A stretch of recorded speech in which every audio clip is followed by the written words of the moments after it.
بسم اللہ الرحمن الرحیم۔ ناظرین، تہجد کے وقت کا وظیفہ، ہر خواہش ہر حاجت منٹوں میں حل۔ ایک چھوٹی سی آیت پڑھ لے، بس ایک رات کا عمل ہے۔ تہجد کی نماز پڑھیے اور اس کے بعد ایک چھوٹی سی قرآنی آیت پڑھیے۔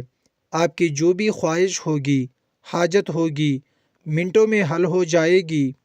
باقی اس وظیفے کی کوئی بھی پابندی نہیں، آرام خاص کر سکتا ہے۔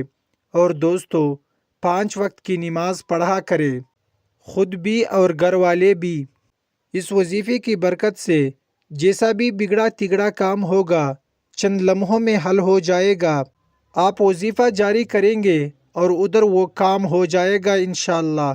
اس عمل کو اگر آپ اپنا معمول بنا لیتے ہیں تو پھر آپ کی ہر طرح کے نقصان سے حفاظت ہوگی، اور ہر طرح کی آفات، چاہے آسمانی ہو یا زمینی، ان سے اللہ تعالیٰ آپ کو محفوظ فرمائے گا۔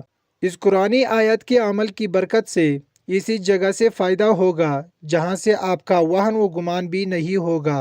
اور اس عمل کا طریقہ یہ ہے کہ آپ نے رات کے آخری پہر میں، جسے ہم تہجد کا وقت کہتے ہیں، اس وقت میں یاد رہے کہ ویسے بھی یہ وقت قبولیت کا وقت ہوتا ہے، اور جب ان قبولیت کی گھڑیوں میں بندہ اپنے رب کو پکارتا ہے تو پھر اللہ تعالیٰ کی رحمت جوش میں آتی ہے، اور اللہ تعالیٰ اپنے بندے کو ایسے ایسے فوائد دیتا ہے کہ انسان کی عقل بھی ان کو سوچ نہیں سکتی۔